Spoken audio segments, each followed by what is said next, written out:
unoneta moyo wako here, mudze Jesu, mudze Jesu, unosuwa neurombo here, mudze Jesu eka, mudze Jesu, mudze Jesu, shamwari wazikanwa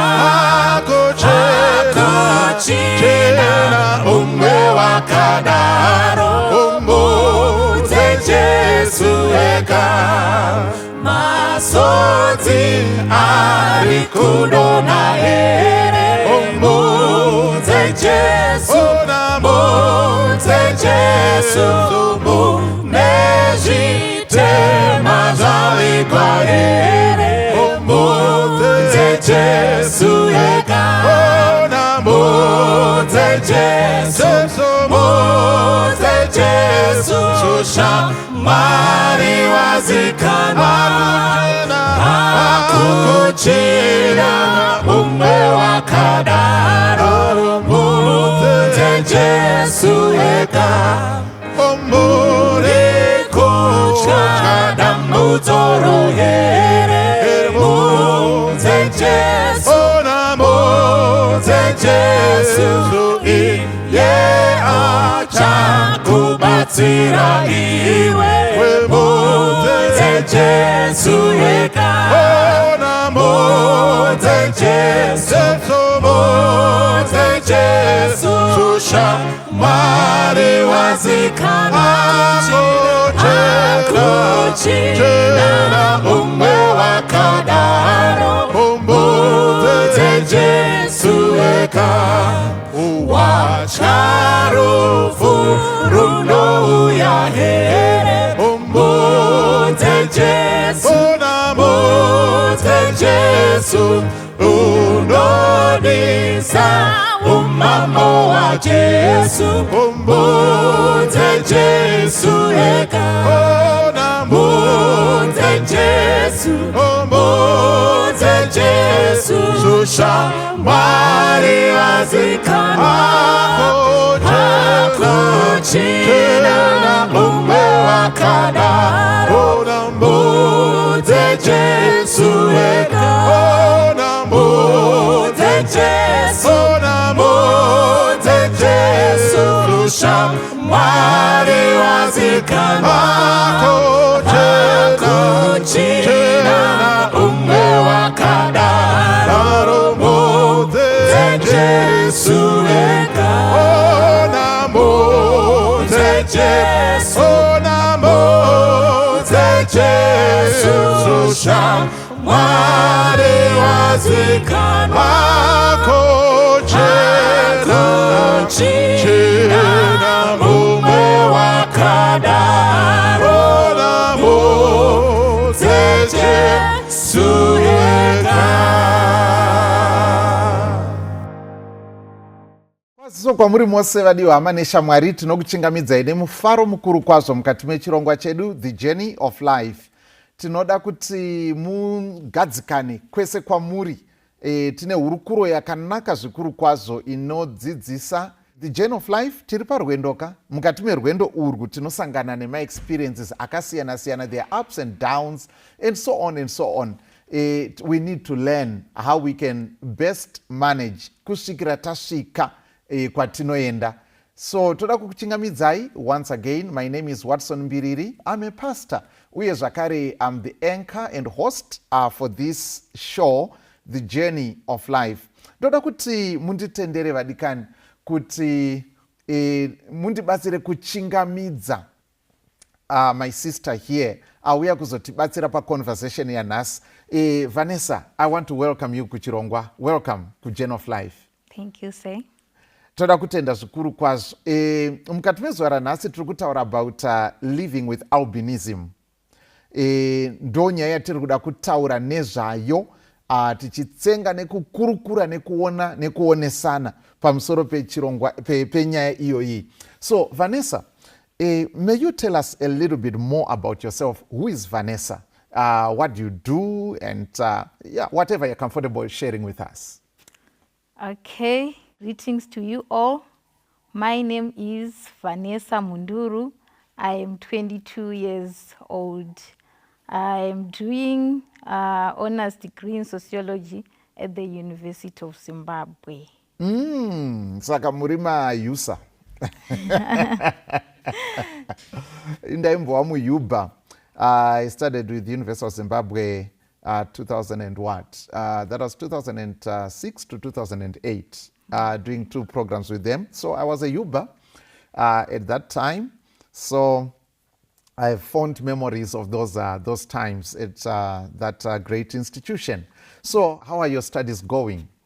My studies are good. I think I'm doing very well. You did very well. So for someone who has never heard what sociology is about, I mean, what is sociology about? What do you study? I mean,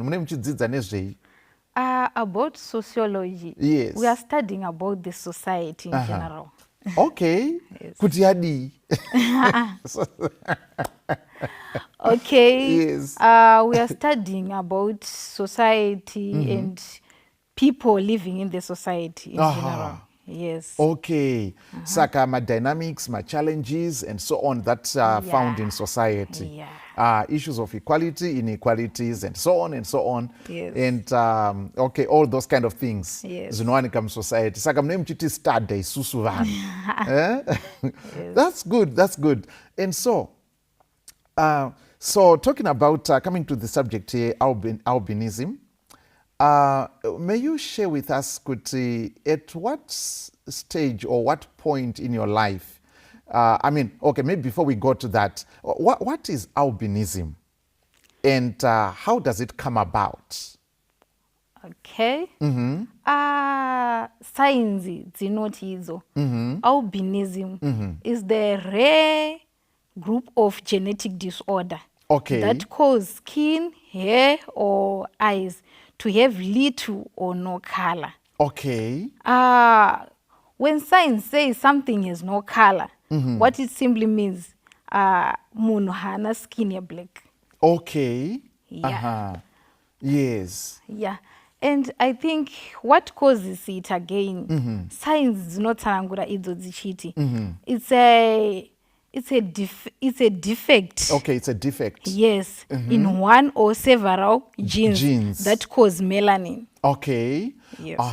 Saka pama genes anoita kuti pawe neproduction yemelanin. Yes. Pakaitika fault, pakakanganisika. Yes. Zvinogona kuresulta in one form of albinism or another. Yes. Okay.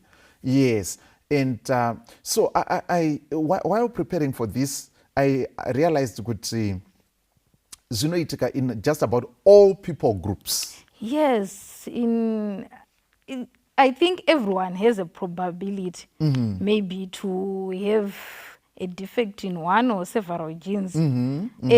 Again, these things, maybe if both parents have a defect in what? In those genes. In those genes. Yes. Yes. The child to be born is most probably to become an albino. Yes, saka pana pakutaurwa genetics zana Mendel manje anditi ndizvo zviya zvekuti magenes ka pane anenge ari dominant mamwe ari recessive. Yes. Saka let's say kana kuti vanhu 2 vakawanana vese vaine let's say ma dominant genes ekuti melanin inoproducwa pasina a recessive defect inonokanganisa kunogadzirwa melanin, zvinoreva kuti hapana dambudziko. Asi kana pakasangana pekuti baba namai vanogona kunge ivo vaine madominant ekuti kala vanayo, asi vane recessive ine defect iyayi, ndo panozoita chance yekuti panokwanisa kuitika. And takaona formula yaitsanangurwa pachinzi it's 1-to-1, meaning kuti let's say pakaita vana 4, one wacho anogona kunge asitorina the recessive gene iyoyo, and then 2 vanogona kunga vari macarriers, asi saka that means vanayo iri recessive, asi kala vanayo, then 1 ndiye anokwanisa kuzova the recessive gene inozova dominant kwaari. Yeah. Is the phenotype, I think. Yeah. Yes, okay. So it was quite interesting, learning about it and really coming to appreciate what exactly goes on. Yeah. Okay. So this happens even in different animals, and even among white people, Yeah. Asians, Yes. different, people groups. Just like you said, kuti munhu wese anokwanisa kuva ne some genetic defect somewhere, Yes. somehow. Yes. But this happens to be the one affecta kunoproduce kwa melanin. Yes. Okay, saka melanin chi, once again, just help us there. Melanin is an enzyme that produce maybe the outer skin. Okay, the pigmentation. Yeah, the pigmentation. Right. Which gives the color. Which gives the color. Okay, all right, okay. Saka basically albinism kungoti kushomeka kana kuti kushayikwa kwepigmentation iyoyo. Yes. Inoita kuti ganda kana kuti bvudzi nemaziso zvive nekala. Yes. Okay, so thank you so much for that, helping us, with that definition. Nekuda kwekuti in some cases vamwe vanhu vanogona kutouya nemamwe matheories akasiyana-siyana ekuti zvakadai what are some of the theories maybe that maybe patinenge tisiri kunzwisa genetics dziri kuitika vanhu vanogona kusubstituta voisa something else chekuedza kuexplaina zvavari kuona sekuti hazvina kujairika and so on. What are some of the things that people have said in different societies maybe? Yeah, in different societies, munhu akazvarwa ari albino, many people, they think which maybe the mother or the father or maybe both parents are bewitched. Okay, all right. Yes. It's a bewitchment. Yeah. Okay. Because fungidzira kuti zvinhu zvinogona kuita sei kuitika, especially inside our bodies. And also, yeah, this issue inonyanyopiwa mhosva, yeah, kuma female parents. Oh, yeah. Is it so? Yes, kuti amai, yeah, vanoblemewa kunzi amai maybe pane something chamakaita chamusina kuburitsa or maybe chazokonzera kuti mwana abude akadai so. All right. But science dzichaura kuti both parents. Yeah, because thank you so much for mentioning that, Vanessa. Ngatinzwisei hama neshamwari kuti hazvigoneki kuti mubereki mumwe chete sekuti mai vanzi ndivo vakonzeresa situation yakadai. Hazviite, zvinotoitika bedzi kana pasangana marecessive genes aya kubva kuna mai nekuna baba ozoexpressa ari dominant kune one of the children, ndokuti zviitike. Saka tinenge tiri kupa munhu mhosva pasina mhosva, haisi mhosva, zvinhu zvinokwanisa kuitika zviri beyond control yemunhu. Saka I think ngatipabatisise ipapo, zvinokosha kuti tipanzwisise, ndokusaka tiri kuita hurukuro yakaita seinoi. So ndofunga zvimwe zvacho tichazvibata pamberi, but for now, when did you first notice that you were different and how did that happen? Okay. First time that I noticed that I was different from other people, I think I was very young, maybe somewhere 8 to 9 years. Oh, okay. Yeah. Amai vangu vaindiudza kuti mwanangu, when it is hot, handidi kukuona uchitambira muzuva. Okay. It's best for you kuti ugare mumba. You were someone you wanted to join vamwe kutamba panze. Yes, plus ndaishaya the main reason yekunzi ndisaenda panze kunotamba nevavo. Okay. So then one day ndakavatiza and she wasn't aware kuti ndaenda kupi. Okay. Then ndakaswera nchitamba magames ese andaida, nchimhanya muzuva and so forth. Okay. Sometimes nditombobvisa heti yangu saneti ndoisa paside, totanga kumhanya muzuva ndisina kunyatso kuti mutambe zvine mutsindo. Yes. Okay. But now tadzoka kumba manheru ndarara, ndakatanga kunzwa pain. Oh. Kufesi, maoko, even pachest nemuhoro meso. Okay. So, no, meso makurwadza. Okay. Then makuseni ndanda nema-blisters. Oh, is it so? Yeah. Wow. Then looking at my friend, anga aitongori right. Okay. Wamaitamba naye. Yeah, tichimhanya tese muzuva. And anga asina any problem. Okay. Then mama wangu ndopo akandiudza kuti wakatambira muzuva, ndakakuudza kuti usaita sei usatambira muzuva. Ngati aiwa ndenguvawo nemafriends angu zvikanzi look ivo vakanaka and iwewe wane ma-blisters everywhere. So that's when I realized kuti no, kana mama wachiti ndisatambira muzuva vane something zvavari kureva. And that's when I realized kuti okay, inini nema-friends angu we are totally different. Okay. Because you akatambira muzuva, nothing can happen to them. Dambudziko. But to you, your body will respond. Right. Kana ita overexposure to the sun. Okay, all right. Oh, so that's when you realized. Yes. Okay.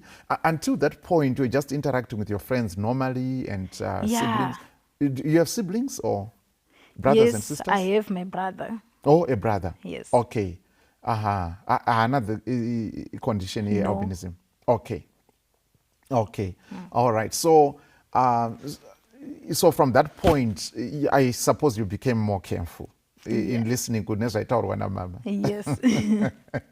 Okay. All right. Okay. So now coming to the issue of challenges, what are some of the challenges? They could be physical, they could be personal, they could be social. What are some of the challenges dzinosanganikwa nadzo nemunhu because of having the condition albinism? Okay. Tanga pama social challenges. Okay. Vanhu vane albinism vanosangana nema-social challenges, especially discrimination. Okay. And isolation. Yeah, kunyanya, let me say mockery. Oh. Yeah. Mockery? Yes. I still remember. Okay. Most of the time pandinofamba ma-streets or wherever, vana vadiki vakandiona vanotanga musope wati chichi, like vanenge vachimhanya vachikutera, trying to understand kuti munhu here hasi akaita sei, why is she different from us all? Okay. Yeah. So vamwe vacho vane vasingazokwanisi kunyatsozvibudisa zvakanaka-naka, so inozoita like it's mockery. Okay. All right. All right. That unwanted attention. Yeah. Okay. Is it just kuvana vadiki kana kuti even kuvakuru somehow? Maybe isolation. You mentioned the word isolation. Yeah, vanhu vakuru sometimes havazokwanisiwo kuita ngevana vadiki zvokuteerera and stuff, but vanhu vakuru, most of them maybe like the same age nenini, vanenge vachifila kuti no, handifaniri kuti nditambe naye or handifaniri kuti ndioneke ndichifamba naye. Vanhu vanozoti kudii because she is different ka. Okay. Yeah. So, and yet it's not a contagious, you know. Yeah. It's a condition yekuti inonzi munhu abva abatira because atamba na Vanessa. Okay. All right. So that ndopanoitika like that isolationism or isolation. Okay. What are the challenges? Then other challenges like my personal challenges. Kune issue low eyesight. Okay. You know, kana ndichida kuona something, kana kuti munhu akandinongedzera kuti enda unonditorera something chechiri kure uko. Okay. Ndinotombotambudzika. Iwe pane something cheredi chacho handisi kuchiona. Okay. Saka I think it's a personal challenge yekuti. Yes. Yeah, kana zvinhu zviri kure handinyanyisoita sei kuzviona, but kana ndasvika padhuze aiwa no, ndinokwanisa kunyatsozviona ndotora chacho chandichinzitora ichocho. Okay. You really have to be very close. Yes. Okay. Saka zvakaita sekuchikoro kuverenga computers and so on. It's not a problem? Yeah, because ndinoitora computer yangu then ndonyatsoiisa padhuze neni so ndokwanisa kuiona. Okay. I see. Okay, so because of that I think it's nekuda kwe lack of that pigmentation also in the iris. Yes. I think that's what contributes to that challenge, eyesight. Yes. Saka, this is one of the usual challenges that come with albinism. Saka, I actually learned while preparing for this that most people who live with albinism are actually considered legally blind. Yeah, a bit. All right. Because I think almost 90%. Yeah, vane albinism,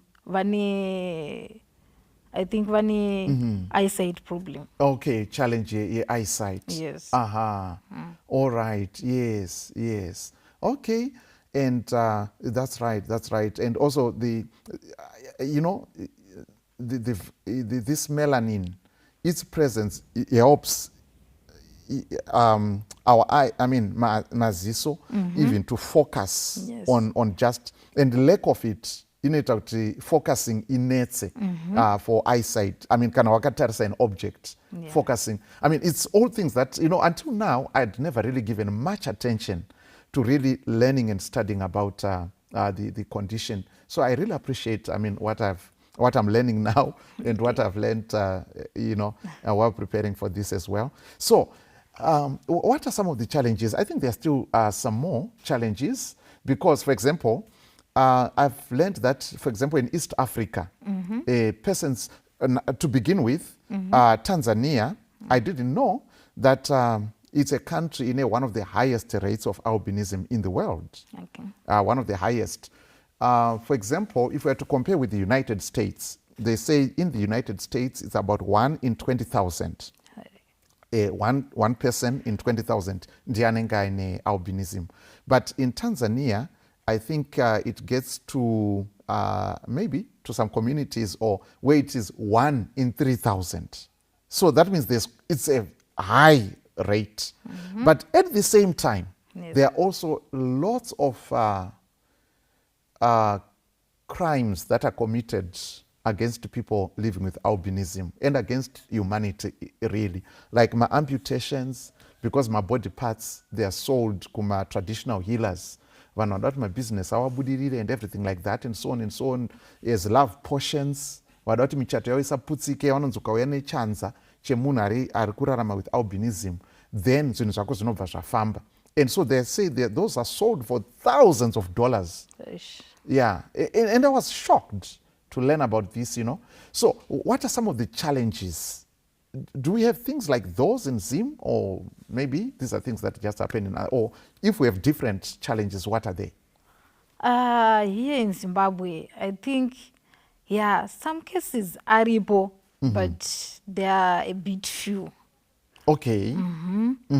Because I think my challenges are muno muZimbabwe ekuti tinokwanisa kusangana nawo ndekuti maparents edu if they don't accept kuti vazvara mwana nealbinism vanokwanisa kumuhaidha mumba, kumugarisa mumba, like so that habude panze, nohwana nomuona and so forth. Zvokuti mwana anogona kutokura kana pasina atomuona, in fact. Okay, saka akavigwa mumba. Okay.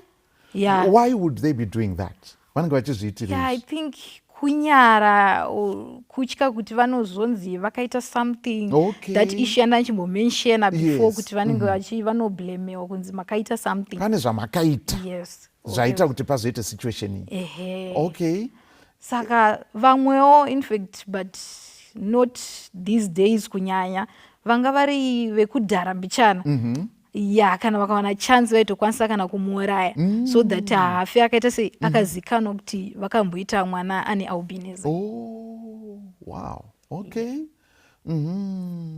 All right. Saka in our society tiri kudzoka zvakare kuti sezviri kutaurwa naVanessa kuti vanhu vanokwanisa kunyara zvakadaro zvokuti mwanaka haatobudiswi kuti aonekwe nekuda kwokuti society haisi kugamuchira pada ivo vari kubva varemerwa nazvo, nekuda kwokuti maybe society interpretation inenge genetics dzinenge dziri shoma musociety umu, nzwisisa genetics une kuri kushoma, so vanokwanisa kuti hapane zvamakaita kana kuti makaroiwa nanhingi, vanhu votopesana mumhuri kuti ndiba mukuru vakaita kuti zvidai and so on and so on.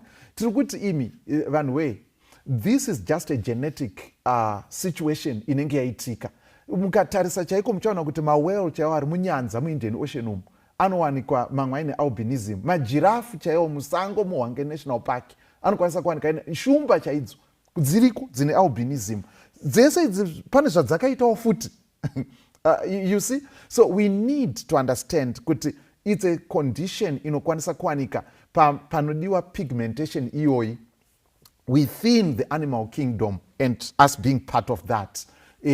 Panodiwa this pigmentation pakaitika that defect ndo panogona kuitika dambudziko rakadai. So that's one of the challenges. I mean, so ngatisaite kuti paitika situation yakadai tounza zvinhu zvisipo or zvisiri related nesituation iyoyi. Okay, tinotenda zvikuru. So you talked about the difficulties in making friends and so on. Yes. It's something that's difficult. All right, yes. And would you want to expand on that? Yeah, then physical, I think from physical challenges. Physical challenges pane issue yokuti kana munhu akasapfekawo ma-protective clothes anokwanisa kutsva nezuva. And what kind of protective clothing is necessary? Yeah, sunnies. Like I think this one ine vamwe vanoti veranda rakakura. Okay. Yeah.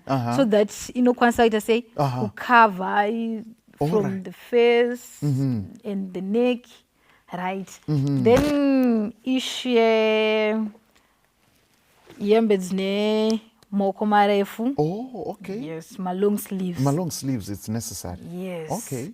I think those ones inoita kuti munhu akwanise kuita sei kugara skin yake yakachengetedzeka zvakanaka. Okay. Yes. Again pane another issue yekuti kana ukatsva nezuva zvakanyanyisa skin yedu iri izi kuti tiite cancer inokonzereswa nezuva rakanyanyisa.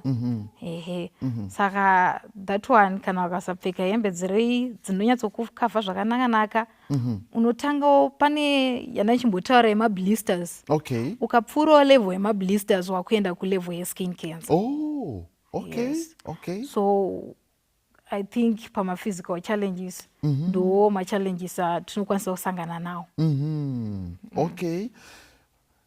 So I once met with someone while I was driving muno Harare, and it is some intersection, road intersection.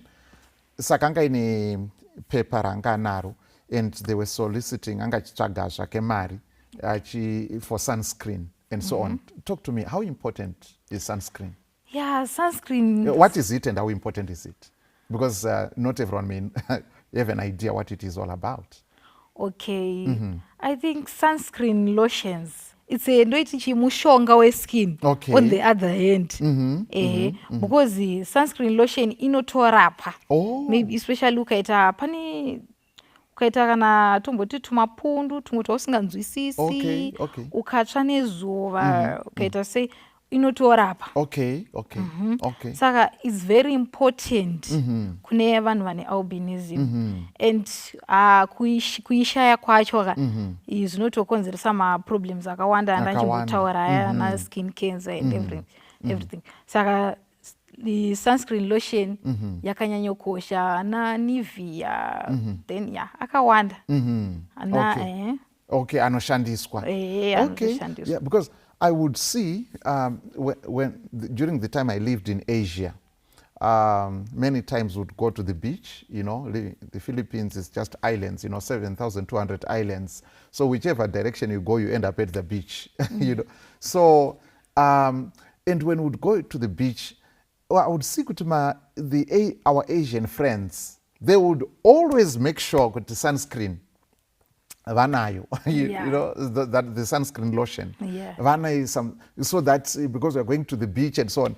And we never thought about that. Just going to enjoy. All we want is to make sure the water is there. Okay. and, and so on. So in other words, it's I think it becomes more important, especially for people with fairer skin. even though they may not present with albinism. Yes. Like our light skin tones.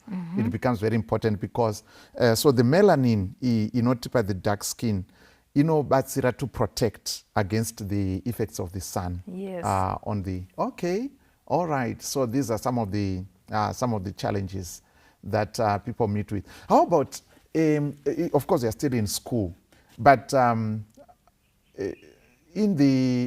what you hear and zvaunongonzwawo and so on, zvine challenge here kana vanhu lese vachizoenda kumabasa and so on, and kana nachiaplya munhu akazo, then when you show up for an interview not okay, the person ane a condition of albinism, zvine does it, like in the context of Zimbabwe, zvine machallenges here izvozvo kana kuti it's a non-issue?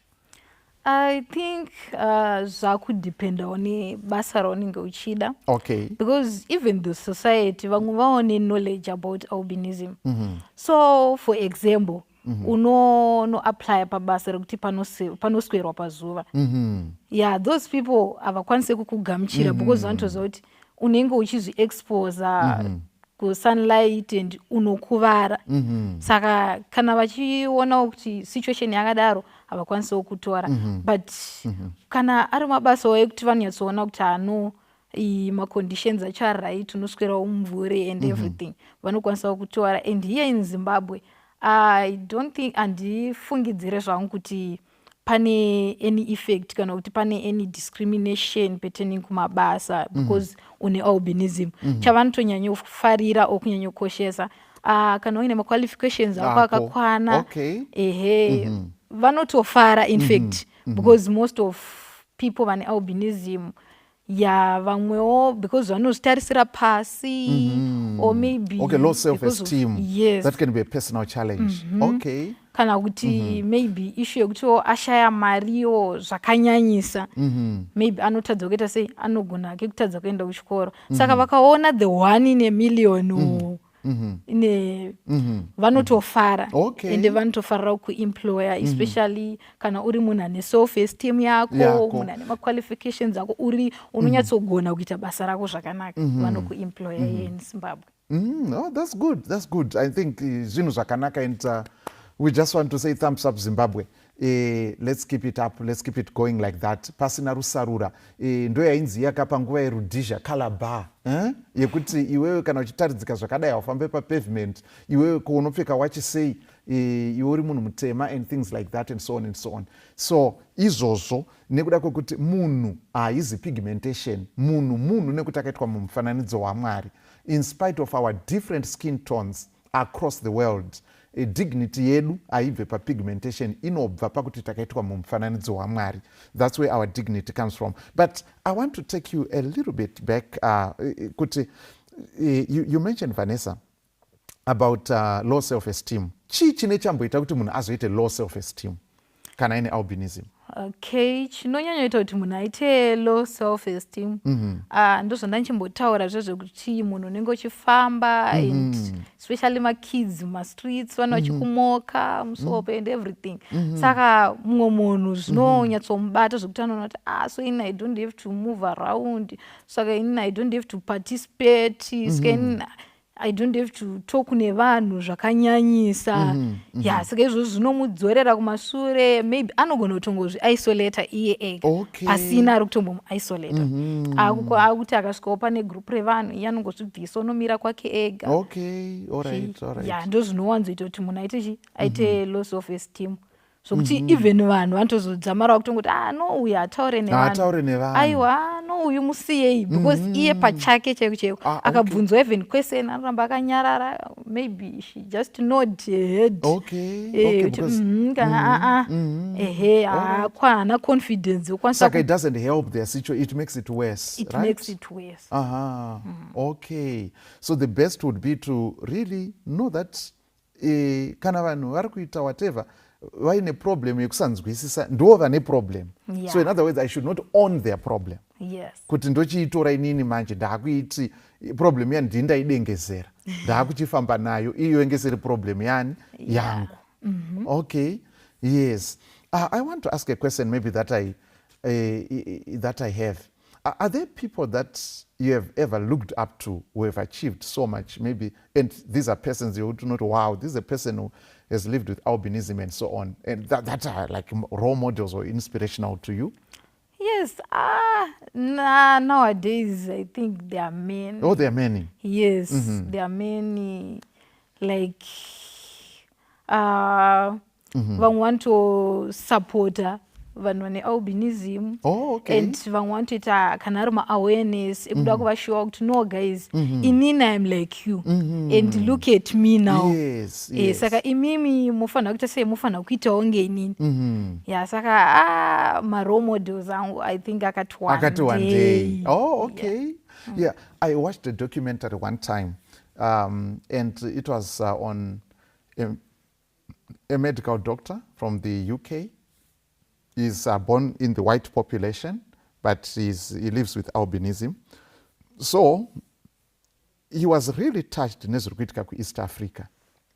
And he actually traveled to Tanzania to really reach out to these people and try to talk to people and also to help, especially in the eye hospital there and everything like that and so on, for persons living with albinism and so on. So I really say, I mean, and you will see the glow in the faces of these boys and girls living with albinism, to see that this man has come all the way to see us, to support us, to encourage us, and to know that we can be like him and contribute to society, you know, and so on. Okay, I said, wow, that's quite something. That's quite inspirational.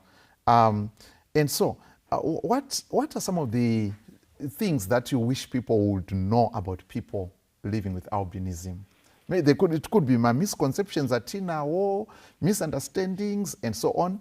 There could be a repetition of some of the things that we already said, but no harm. Please tell us, what are some of the things maybe you are burdened, I wish people would know this? Okay. Yes. I wish kuti vanhu vazive kuti living with albinism, I don't think kuti zvingava neproblem nema-social issues ekuti maybe ndive nema-friends or maybe education yangu or everything. Yeah.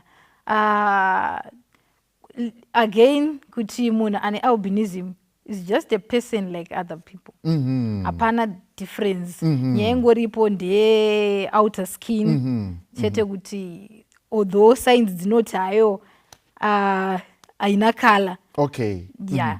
But still the color is there. Now we have to just accept and appreciate kuti maybe tinogona kutongozviti black and white Zimbabweans. Okay. Yes.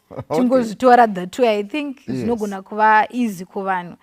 And again, population yevanhu vane albinism here in Zimbabwe inenge iri kuto increase. Oh, is it so? Yeah, iri kuto increase. Okay. And ichibva from those black parents. Okay. Vacho vanenge vai. Okay. Saka iri kuto increase. So now nyaya yangu wapo ndeyekuti we have to accept. Totongo move on and tijaire kuti no, this person anofana ku maybe anofanira hake kurarama mukati medu, but maybe achizviprotecta maybe kusunlight or else. Yeah, then again ma-parents maybe vane vana or vasina vana vane albinism. I think kutongodzidzisa vana vedu, ndambotaura nyaya yema-streets just kungovadzidzisa kuti no, you know mwanangu, ukaona munhu akadai so munhu anditi tambaiona, especially kana vari ve-same age, tambaiona chichi, muchitongovadzidzisa. I think tikakura takadaro to the next generation zvinenge zvatova right, not kuti panenge pachiri ne kana ka-isolation katembotaura kana kachi munhu wese anenge akutongoziva kuti no, this person ariko, vanhu vakadai so variko, and vanenge vari everywhere. Because hapana mwana paachafamba achiti akasangana nemunhu apa oshamisika, osangana naye futi the next week oshamisika, no, zvinhu zvatongovapo and vanhu vacho vawanda. Saka I think knowledge inofanira kutongoti vana vange vaine knowledge about it, vanodzidziswa Yes. nemaparents avo kubva vachiri vadiki kusvika vachita sei kusvika vachikura munhu anotongozokura zvaanoma haachashamisiki and so on zvokuti akutopotsa muromo kana ari kudya akatarisa yes, saka Vanessa is making it clear kuti ngatizvinzwisise kuti icondition inowanika pakati pedu, haisi kubva kuRussia kana kuHonolulu. Icondition inongowanika pakati pedu uye inowanika pasi rese tenderere. Nekuda kwokuti iwewe unogona kutoramba muroora kuti hanzi azvara mwana nealbinism. Zvinogona kunge majinzi acho akatobva nekwauri iwewe you see, asi anga ari recessive achibva azonoita dominant pakazukuru aka. Saka zvinhu zvokuti munhu haukwanise kuzviziva unless and until maybe waenda for genetic counseling, just like on sickle cell anemia. Haugoni kuzviziva until paitwa genetic counseling. Ndo inokwanisa kuti okay, pagene iri pane riri akamira akadai and so on. Otherwise hazvigoni kungozikanwa nekungotarisa munhu kana kuti kudii. So and haisi mhosva, ndo zvatiri kutaura kuti haisi mhosva. Hazvisiri zvokunzi hanzi pane makuna paita zvisati zvamboonekwa mudunhu rino and so on and so on. Zvagara zvichiitika. Tataura kuti chero neshumba chaidzo dzinosangana futi nesituation iyoyi kana pakaitika that genetic disorder or fault pamagenes ari responsible neproduction yemelanin. So tataura, there are so many challenges that we've highlighted. So what support structures or systems are there for persons living with albinism? I see your skin is looking fantastic and so on, which shows that there are things you're doing right. And probably there are support systems also to help with that. Yeah, my support systems anenge akati wandei here in Zimbabwe, especially my provinces. I think each and every province inenge ine maybe an organization or what. These are like NGOs? Yeah. Okay. Vanenge vachiita take care, especially kutonyanyisa paku maybe skin examination jeche. Tongoti okay, kana wakatongowana time yekuvhizitira doctor ndangoya just kuti mumbonditarisawo chichi vanotokwanisa kutokutarisa for free and after that vanotokupa lotion just for free. Ukaita maybe kana tumwewo tumhopo. I still remember ndichiri kuhigh school pana doc vaitombouya vachito treata mhopo idzodzo vachidzibvisa and so on just for free, vachiuya zvekare nemasunhets malip balms. And were there other kids with the condition as well? Yes. Paschool pandakadzidza, I think yanga iri a disability school. Is it so? Tatakawanda. Vanga vaine albinism. Yes. Is it so? Yeah. Tatakawanda. Saka vaitouya nema-sunscreen lotions, lip balms, mahets. Saka then again pane issue yema-scholarships. Scholarships are there, especially for people with disabilities. Zvichingo involve vane albinism. Is it so? Saka there is a greater chance yekuti munhu anotokwanisa kudzidza otopedza otoita zvaanoda aine albinism. All right. Saka in some sense it can also present with some advantages or some benefits. If you realize them. Yes. Because the benefits, the opportunities might be staring at you, but you can't see them. Yes. Yeah. So all right. Any other support systems, structures? Is the support which is there currently, is it adequate? Or what do you think would need to be done differently or to be enhanced? I think the support yandiri kuona inenge iri kuleka this year in 20 in fact this year pane ma-issues akawanda evanhu vane albinism vakashaya ne-skin cancer. So what it simply means, kune vakatowanda vakashaya neskin cancer. yes, Okay. and vamwe vacho How do vachitori you get nayo. this news? How do you get this information? This Because I'm completely unaware of it. this information, I think maybe some of them ndendichivaziva. Okay. As I said, kuti ndakadzidza pachikoro panga So paine you have, I mean, Yeah. a network of friends and yes, so yes, on. yes. Vamwe vatori nayo cancer right now, but the treatment yacho inoratidza kuti I don't know, maybe aisati yanyatsovapo here Effective and so on. because munhu anokwanisa kutreatwa zvokuti anongozofa zvake at the end. Okay, saka maybe it's kind of like palliative care. You don't go alleviate the pain. Yes, Asi munhu yes. asingapori. Yes, yes, Okay. yes. Yeah, because I was shocked, when I read that about 90, up to about 90% of persons living with albinism in Africa may die before the age of 40. I said, what? This is shocking. Yeah. Yeah, this is this is disturbing. So that's why I'm wondering, do we have enough support? Are there enough mechanisms to really support? Because someone could live a long life. But I think what it's telling me, there's a good pane maybe either hatina knowledge kana kuti maybe support iri kushota.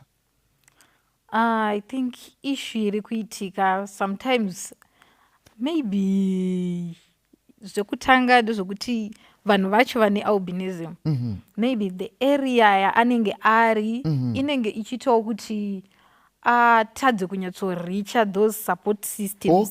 Okay. Yeah, like especially vanogara kumarural areas. Alright. And the conditions there. And vanenge vachistrive could support their own families and stuff. Yeah, and the majority of us as Africans, we live in the rural areas. Yes, Yeah, yes, yeah. yes. So ifenda kuti tinotora like tumwe tuma skin issues like zviri minor like ndinogona kuita karonda panapa ndoti no kanopora ndoita kamwe apa ndoti kanopora anodzamara achiwanda the moment yaunozoenda kuna doctor zvinenge zvava worse and sometimes doctor anotozokwanisa kutadzoita sei kuzvitreata. That's why ndiri kuencourage vanhu vane albinism kuti maybe for anything chaunenge waona paskin yako chausinganzwisisi, it's better to visit the doctor. Okay. Yeah, because they say prevention is an ounce of prevention is worth a ton of cure. Prevention is better than cure. Hazvidi kuti timirire tizoti later tozoona kuti it might be too late. So, and I think vari kutaurwa ndisu tese tine hama muzukuru tine shamwari ariko kumusha uku living with albinism. Are we doing our part in helping them? Because vanoda special support. Kana vakangowana that support and that care, they can live their life and do their thing. Asi kana pasina vane risk yekuti irori zuva ratinenge tichitomhanyira tichiti zuva rabuda rinogona kuva dangerous kwaari kana pasina that protection. So it's something that is important kuti tifunge nezvazvo, zvinokosha kuti tifunge nezvazvo and so on. So Vanessa, what would be your okay, maybe before I go to the final question, what comes to your mind maybe nekuda kwekuti nyaya yekubleachaka inenge yapinda mufashion?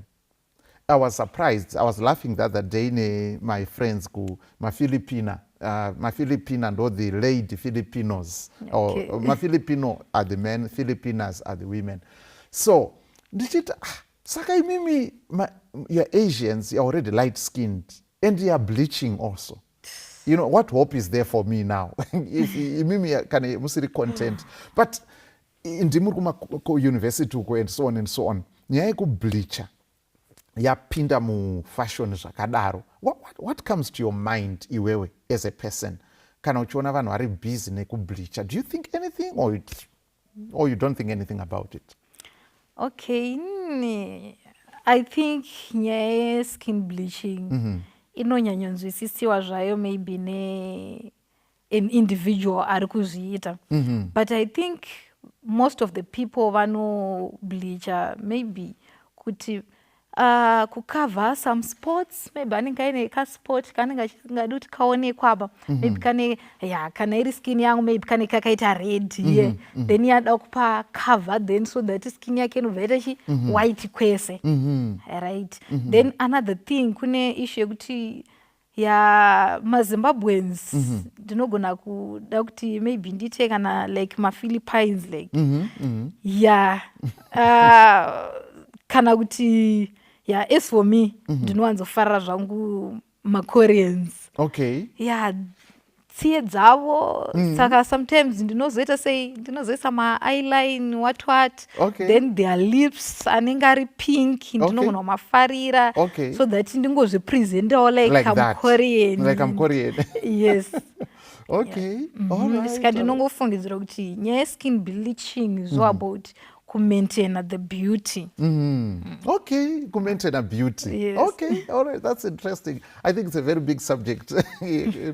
So thank you so much. And you know, one of the things that Koreans really like about Africans is the eyes, you know, because you know, too, and so on. Very interesting. We used to chat with some of them, friends, and so on. It's very interesting. Okay, so sakanyaye kuti is there any challenge or what's the situation like? You know, you talk to friends, you know, my ladies and so on and so on. Like everybody else, you look forward to chata and so on and so on, getting married and so on. But do you face any challenge in that area? Yekuti vakomana, is it easy for them to approach, or is it easy for you to accept kuti approach and so on? I'm not saying you're looking for, and rungotara in general. Okay. Yes. When it comes to maybe my relationships, zvavakwe zvinoenderanawo nemunhu, because some people maybe musikana nemukomana vanogona kunzwisisana, but my parents kana akutaurira kuti no ndomurooro udo tiunzira vobva vaita sei vobva varambota no but ava two vanoita sei vawirirana vatonzwisisana right. Saka on that issue maybe inenge iri kumaparents or even boys or girls anokwanisa kuti handikwanisi kuchuza musikana ane albinism, musikana kuti handikwanisi kuchuza mukomana nechi ane albinism. But ndikada kutarisawo futi mararamiro atiri kuita varipo vamwe vakatochata mukomana ane black skin, musikana ane white skin. Some people vanotongozviaccepta zvakadaro. Some people vanotongozviaccepta zvakadaro. Yes, and maparents achitofara mukwasha wedu, muroora wedu, just like that. And life. Yes. I mean, ngatingozvinzwisisa kuti sezvinoitwa nevamwe varungu kuti vanogona kusanzwa wakasununguka nemunhu mutema kuti hatingaunzirwe mukwasha munhu mutema kana kuti muroora munhu mutema kana kuti haangapindi basa pakambani pedu and so on. It's not a sin kuva nemelanin kana kuishayiwa kana kuva neshoma. Hazvisiri izvo zvinoumba munhu. Unhu itsika, ndo chinonzi munhu. Saka ngatizvitorei zvakadaro. Pafunge iwewe kuti uri kunyenyeredzwa nekuda kweganda rako. You know, sekunge zvinonzi it's a crime, it's a criminal offense. Hachizi chitadzo kunyange pamberi paMwari. So tinotenda kuti ipapo tamboedza kuti tipabate. So maybe pekupedzisira Vanessa, nguva yedu ndo yaita shanje, otherwise I'm enjoying the conversation. So what would you want to say as you're a sociologist, chitarisana nesociety pa mukamera umu, kuti uchitaure nesociety kuti your words of wisdom wakatarisana nesu, vamwe tine albinism, vamwe hatina, vamwe tinongori nema-recessive genes asi hatitozvizivi kuti pane kwaachazomanifesta, you see, and so on. So may you talk to us your parting words, and maybe also before you that, what keeps you strong, what keeps you focused for you to achieve all this academically and so on? And I can see that you're a person who's really doing what they're doing. What keeps you strong? What keeps me strong is maybe the passion in the dreams that I have. Especially kuda kuratidzira to the world kuti when it comes to albinism, it's just the skin. Otherwise I can do many things. Zvichitoita sei zvichitoendeka. And also chinoita futi ndirambe ndichiita mastudies angu and everything, ndoda kuzodzoka kune vaning'ina vangu nehanzvadzi dzangu kuvaratidzira kuti onaika imimi you can be like me. Wow. Munotokwanisa kukura, munotokwanisa kudzidza, mugotokwanisa kuva vanhu vanotoacceptika musociety, because society ukava someone anoratidzika, maybe especially ukava munhu ari educated and so forth, vanhu vanokwanisa kukugamuchira sezvauri and vanotoku especially the word rekukuyemura. So look at Vanessa. Look at Vanessa. Izvozvo. Okay. Saka zvinoita kuti ndirambe ndichasei ndichienderera mberi striving to achieve my dreams. Wonderful. And how I pray that God will keep on blessing you at every step of the way until that is realized to be an inspiration and a model to others. Okay, so your final words to us as society tateerera manje. Okay, my final words ku society, ndichatanga nevane albinism. Kuva nealbinism hapana chakamboshata, chinhu chakanaka singamboiti, and chinokuita kuti especially kuva different, so you are easily recognized. Ukapfuura vanhu unodraw attention yevanhu, so uchipfuura vanhu toona kuti pana someone wapfuura. Saka ishingo iripo ndekuti tinofanira kuti tive ne-self esteem. Let's become proud of ourselves. So and ngatifarei kuva vanhu vakadzidza, ngatifarei kusimukira, ngatifarei again kusocialize nevanhu isusu pachedu, because some people vanhu vachitoshaya kuti vokutanga sei kana kuti vokutaudza seiwo. Saka iwe wakava munhu ari friendly kunyanya, vanhu vanonyanyova free kuuya kwauri, trying to understand kuti why uri zvauri izvi and how do you feel about it. Saka iwe wakavapo maviews avo, munokwanisa kutorarama mese zvakanaka. Again, kune vasina albinism, either maparents or vana, I think tinofanira kuti tidzidze more about albinism and tikwanise kuaccepta, so kuti no, these are just human beings kunge isusu, and tinofanira kuti tinyatsofara navo, so kungovaisawo mugroup redu, kana vari vana vadiki tambai mixture, mingle and mix. Inongonakidza, so muchitamba muchifara, and our parents kana muine vana vane albinism, let's support them. Vane vanawo vasina, try to educate your kids kuti no, ona hapana chimbori different. Pane issue yekuti mukada kutozvitarisa muno muZimbabwe kune vanhu vane skinny light albinism, then kune vai vanonzi yellow bone vari close to albinism, kwozoitawo vamwe vane chocolate skin, then kwozoita vamwe vane dark skin. Saka tikagona kungoziva kuti tine 4 different colors here in Zimbabwe, I think zvinogona kungotibatsira, then tokwanisa kuti tasei kurarama zvakanaka without any myth or any stereotypes dzinenge dzichitaurwa about albinism. Thank you so much. Tinotenda zvikuru kwazvo, mashoko anokosha zvikuru. These are words of wisdom from our sister Vanessa. Jesu anotaura kuti idawo kwako sekuzvida kwaunoita iwewe. Saka zvinoreva kuti kana uri kurarama uine albinism, accept yourself, love yourself. It becomes easy to interact with other persons. But if you reject yourself, it will be difficult for you to embrace others, and in return for them to also understand what's going on. Saka toda kutenda zvikuru. Thank you so much, Vanessa, for taking your time, sharing with us all these insights and wisdom. I believe we have learned so much, and I just pray that the Lord will bless you in all that you're doing. Would you mind praying for us as we close? Okay, thank you. Let us pray. Mwari vari kumusoro kudenga, ndoda kutendai nenguva dzino. Baba vangu, ndoda kutendai kunyange nelesson rakanaka ratawana ratadzidza. kunonamatira mhuri yeZimbabwe kuti tikwanise Jehovha kunzwisisana, nekuti imimi ndimi makatisika mukatiisa pano pasi ende makazviona zvakafanira, uyezve makasika munhu nemufananidzo wenyu, zvichireva kuti tese nemadifferences edu takafanana nemi. Nokutendai Mwari, chivai nesu pane zvese zvatinoita.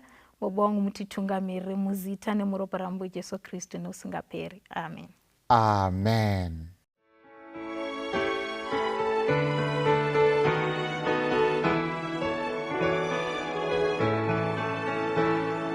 Tichafara basa pera, tounganidzwa kumusha, apo toudza misumbu kuJerusarema itsva. Rufaro rufaro idi, rufaro rusingaperi, rufaro runouya musi toungana kumusha, toimba nziyo dzakanaka nemoyo yedu yotenda, Kristu mambo tomukudza kuJerusarema itsva.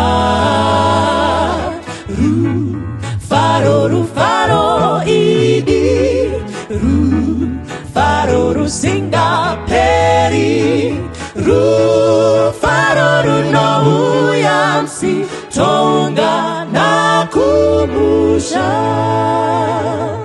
rufaro runotirindira nedzimba zhinji dzawakwa, Jesu iye wagadzira kuJerusarema itsva.